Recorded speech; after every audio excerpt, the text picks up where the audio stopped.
হাঁটুর উপর কাপড় উঠলে অনেকে বলে ওযু নষ্ট হয়ে যায়, আবার অনেকে বলে ওযু নষ্ট হয় না, কারণ ওযু ভঙ্গের কারণের মধ্যে নাকি হাঁটুর উপর কাপড় ওঠার কথা নাই। এক্ষেত্রে শরীয়ত কি বলে? আমরা জানি নামাজের মধ্যে যে সমস্ত ফরজ রয়েছে, যদি কোনো একটি ফরজ বাদ যায়, সেই ফরজগুলোর কোনোটা বাদ গেলে কি নামাজের ক্ষতি হবে? শরীয়তে কি বলে? পুরুষ এবং নারীদের সুন্নতি পোশাক কোনটাকে বলা হয়? আমরা আমাদের দেশে সাধারণত মনে করি যে লম্বা জুব্বা, দাড়ি অথবা পাঞ্জাবি টুপি এটা পুরুষদের জন্য সুন্নতি পোশাক, আর মহিলাদের জন্য সুন্নতি পোশাক কি?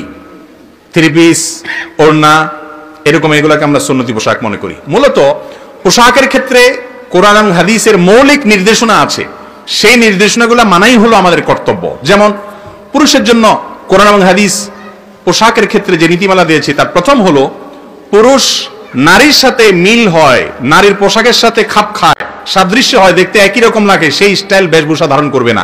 একই কথা নারীর ক্ষেত্রেও প্রযোজ্য, নারী পোশাক পরার ক্ষেত্রে পুরুষের মতো পোশাক পরবে না। আজকাল আছে না, প্যান্ট শার্ট পরে নারী না পুরুষ বোঝা যায় না, একই রকম পোশাক পরে, এটা হাদিসে নিষেধ এবং নবী সাল্লাল্লাহু আলাইহি ওয়াসাল্লাম লানত করেছেন এরকম পোশাক যারা পরে তাদের উপরে। এক। দ্বিতীয়ত, পুরুষের জন্য সতর হলো নাভি থেকে হাঁটুর নিচ পর্যন্ত এটুকু কমপক্ষে ঢাকা, বাকিগুলো যদি অন্য পুরুষরা দেখে অসুবিধা নেই। আর নামাজের সময় বিশেষ করে কাঁধও ঢাকার কথা হাদিসে আসছে। যত সুন্দর পোশাকে নামাজ পড়া যায় তত ভালো। মহিলাদের জন্য নামাজের পোশাক হলো তাদের মুখমণ্ডল, দুই হাতের কবজি ছাড়া গোটা শরীর চুল সহকারে সবগুলো ঢাকতে হবে। শাড়ি পরলেও তার উপরে বড় ওড়না বা চাদর দিয়ে এমন ভাবে ঢাকতে হবে যে হাতের গোছা, পেট, পিঠ, কাঁধ, বুক এগুলো যেন দেখা না যায়, গলা যেন দেখানো না যায়, এগুলোকে ঢাকতে হবে। এগুলো সতর নামাজের মধ্যে।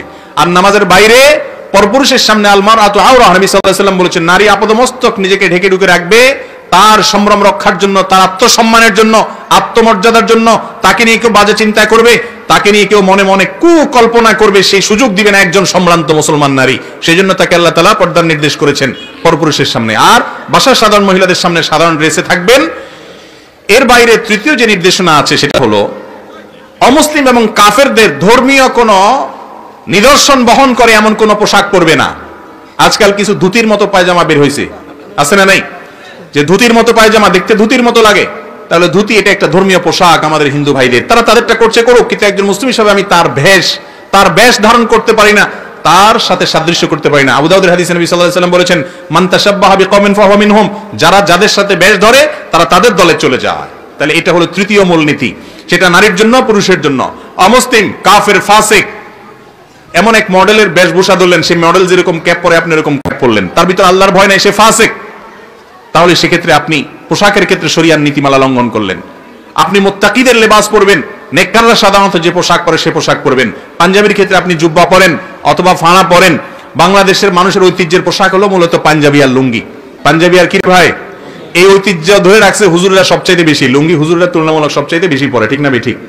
মাস্টাররা লুঙ্গি কম পরে, হুজুররা একটু বেশি পরে, অথচ লুঙ্গিটা হলো আমাদের দেশের ঐতিহ্য। প্যান্ট এটা তো আমাদের দেশের ঐতিহ্য না, ঠিক না বেঠিক? আমাদের যত জাতীয় নেতা ছিলেন তারা দেখেন বেশিরভাগই লুঙ্গি আর পায়জামা পরতেন, ঠিক না বেঠিক?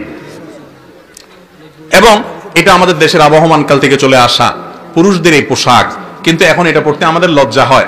আমাদের যুবকরা তো বাইরে বাসায়ও লুঙ্গি আজকাল পড়তে চায় না। শহরে যুবকরা তো থ্রি কোয়ার্টার প্যান্ট ছাড়া আর কিছু বুঝে না, চুঙ্গা পড়তে জানে শুধুমাত্র, লুঙ্গি পড়তে জানে না। কি স্বাধীনতা লুঙ্গিতে আছে, এটা যদি জানতো তাহলে সবাই লুঙ্গি ধরতো। যাই হোক, তো লুঙ্গি আর প্যান্ট কথা না, প্যান্ট যদি কোনো যুবক পরেন সেটা যদি ঢিলা ঢালা হয়, সেটা যদি পর্দা মানে পোশাকের যে নীতিমালা আছে সেটা লঙ্ঘন না হয়, কোনো অসুবিধা নেই। আপনি এমন টাইট পোশাক যদি পরেন তাতে আপনার শরীর অঙ্গ প্রত্যঙ্গ বুঝে আসে, সতরের যে অংশগুলো সেগুলো প্রকাশিত হয়ে যায়, স্পষ্ট হয়ে যায়, বোঝা যায়, তাহলে সেটা জায়েজ নাই। মেয়েদের পোশাকের জন্য আমাদের একটা মৌলিক নীতিমালা হলো যে মেয়েরা তারা এমন পাতলা পোশাক পরবেন না যে পোশাক পরার কারণে পরান না পরা সমান। নবী সাল্লাল্লাহু আলাইহি ওয়াসাল্লাম বলেছেন রুব্বা কাসিয়াতিন ফিদ দুনিয়া আরিয়াতুন, রুব্বা কাসিয়াতুন আরিয়াত। অনেক মহিলা আছে দুনিয়াতে এমন পোশাক পরে পাতলা, এরা পোশাক পরে না পরার সমান। এই পোশাক পরার না পরার সমান সব দেখা যায়, আছে না নাই এরকম? এই পোশাক কিনা জায়েজ নাই, বিশেষ করে বাহিরে পরার জন্য, চলার জন্য। পুরুষরা এগুলা কিনবেন না, মহিলারা এগুলা পরবেন না। এবং এই ধরনের উলঙ্গপনা পোশাক, এগুলো অশ্লীলতা জোয়ার সমাজে নিয়ে আসে, এর কারণে গুনাহগার হবে যারা পড়ে। তারা যারা পড়তে দেয়, যে সমস্ত পুরুষরা কিনে দেয়, তারা হলো দায়ুস, জান্নাতে যাবে না। আবার কিছু পোশাক আছে আজকাল এমন টাইট, যে টাইট পোশাকের কারণে শরীরের অঙ্গ প্রত্যঙ্গগুলো ফুটে যায়। ছোট ছোট বাচ্চা মেয়েদেরকে পর্যন্ত আজকাল এমন পোশাক পরানো হয় যেগুলো দৃষ্টিকটু, অশ্লীল। কমপক্ষে হাফ হাতা, কোয়ার্টার হাতা পর্যন্ত বাচ্চাদের জামা বানিয়ে দিবেন, মেয়ে বাচ্চাদের। একটু ঢোলা ঢালা যেন থাকে সেদিকটা খেয়াল করবেন। আর পুরুষরাও একই কথা প্রযোজ্য যে এমন কোনো পোশাক পরবেন না যেটা ফাসিকদের সাথে সাদৃশ্য হয়। আজকাল যুবক ভাইরা অনেকে দেখা যায় এমন গেঞ্জি পরে, এমন প্যান্ট পরে যে রুকুতে গেলে এক এক দেশে চলে যায়, একটা পূর্ব আকাশে একটা পশ্চিম আকাশে চলে যায়, মাঝখান দিয়ে মাজা দেখা যায়, নামাজও হবে না। এই রোগটা আমাদের মধ্যে আছে না নাই? তাহলে এগুলোর উপরে আমরা খুব সাবধান থাকবো। আল্লাহ তাআলা আমাদেরকে আমলের তৌফিক দান করুন। পোশাকের ক্ষেত্রে সুন্নতি পোশাকের কথা বলতে গিয়ে এত দূরে আসছে। পোশাকের ক্ষেত্রে শরীয়তের যে ড্রেস কোড আছে সেটা খেয়াল করবেন। পুরুষ টাকনুর নিচে পোশাক পরবেন না, বিশেষ করে প্যান্ট, লুঙ্গি, চাদর, জুব্বা এগুলো টাকনুর নিচে যেন না যায়। আর মহিলারা তারা টাকনুর নিচে পড়বেন, টাকনুর উপরে পড়বেন না। এখন উল্টা হয়ে গেছে, প্লাজো পায়জামা বাইরে হয়েছে, টাকনুর 1 বিঘত আধা বিঘত উপরে থাকে, আর পুরুষের প্যান্ট অটোমেটিক টাকনুর নিচে চলে যায়। ঠিক না ভাই? ঠিক।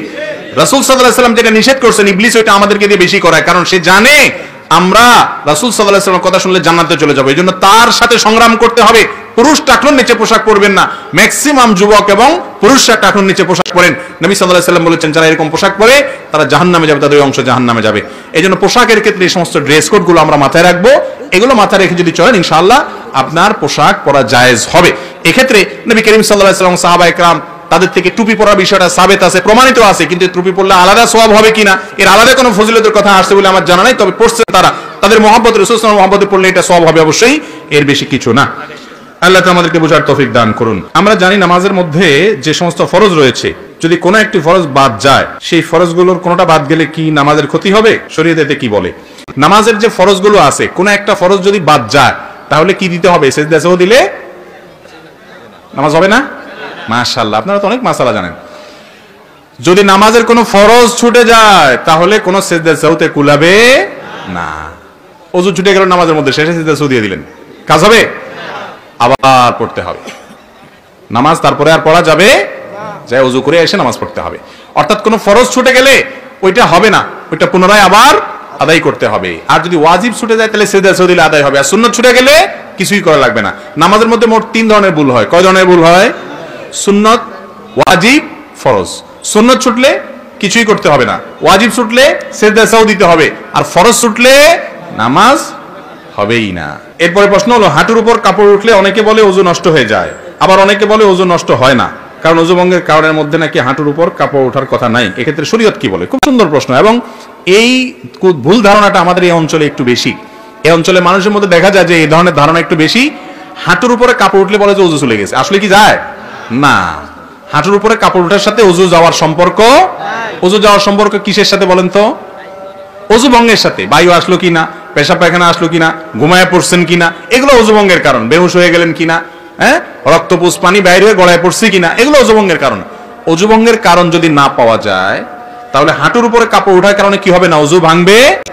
তবে যদি মানুষের সামনে, আরেকজনের সামনে হাঁটুর উপরে আপনার যার সতর যে আপনার দেখার জায়েজ নাই, ওযুখানা ওযু করতে গিয়ে এইভাবে হাঁটুর উপরে কাপড় উঠাইছেন অন্যের সামনে, ওযু না ভাঙলে কি হবে? ফরজ ভাঙে যাবে।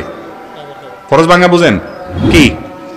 সতর ঢাকা ফরজ না, সেটা ভেঙে যাবে। সেটা ভাঙলে গুনাহ হবে না?